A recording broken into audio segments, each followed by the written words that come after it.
Today I want to talk about purling. So if you're not familiar with that word, a purl stitch is essentially the reverse of a knit stitch. So in terms of your project, in terms of the pattern, they'll look pretty much the same, but the technique to create them is going to be a little bit different. So that's what I want to talk about today. I want to talk about how to use your yarn and your needles to make that purl stitch. And we're going to cover two ways, so the English style and continental style, which is really just, are you going to hold the yarn in your right hand or the yarn in your left hand?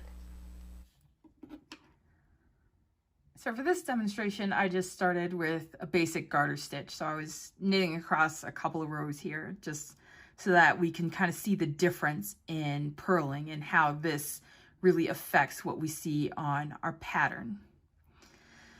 So if I were going to try to knit this, I would have the yarn come from behind and over the top. It's going to be a little different in purling. I want my yarn kind of towards me, so on this side of the needle coming towards me like this. With our right hand needle, we're going to do something a little bit different than knitting. So if I were to knit, right, I would try to come like that, in from the front out through the back. With purling, it's going to be coming in from the back and out the front.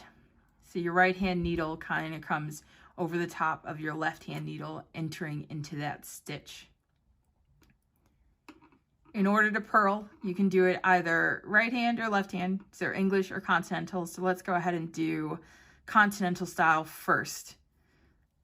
So what we're going to do with our yarn is we're going to come over the top of the needle and then down. So just doing that again, holding your yarn. I have no preference. I normally grab it between my index and thumb. You can grab it whatever way is comfortable, but what you're just doing again is coming over the top of your right hand needle and down. To make the purl stitch, you just hold on to the yarn over your right hand needle, come through the stitch, and then slide it off the left hand needle.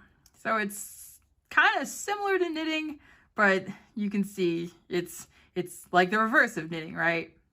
So that's what I called it in the intro, and this is kind of what we mean, is that you're doing it almost the exact opposite way that you were going to make a knit stitch. So again, to purl, you go into your loop, coming from the back to the front with your right hand needle.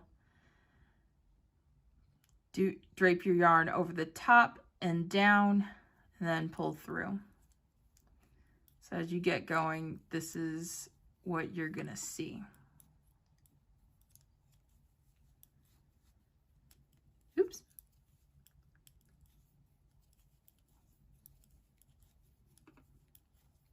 So when you get to the end of your row like this, since we are purling, what you want to do is you want to knit. So when you introduce purling into your work, in general, you are trying to make what we call the stockinette stitch. So for stockinette, that just means that you knit one row and then the next row you transition to purling. And then you transition to knitting for the next row and then purling for the row after that.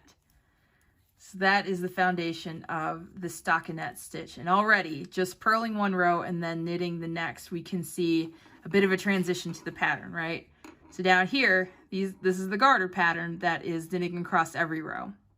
And this is what we see when we introduce a purled row. So the purled row is actually this guy right here. So that's a knit row, that's a purl row, and that's a knit row. And this also introduces us, to the concept of the right side and the wrong side. So when someone's referring to the right side of the work, in general, they're talking about the side that they knit, the side that when you look at it creates this kind of pattern. On the wrong side is literally the opposite side, so the back of your work. On that side, you'll see a series of horizontal bars. So that's the right side and the wrong side. So we are on the wrong side now, which means we're going to purl. So this time we're going to purl using the English method. This method is, I will admit, extremely awkward for me. It's very difficult for me to control the yarn in my right hand when I'm purling.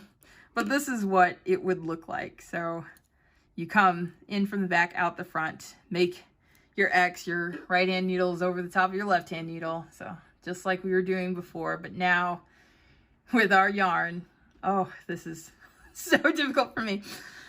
So you go kind of over the top, away from you and down, and then pull through.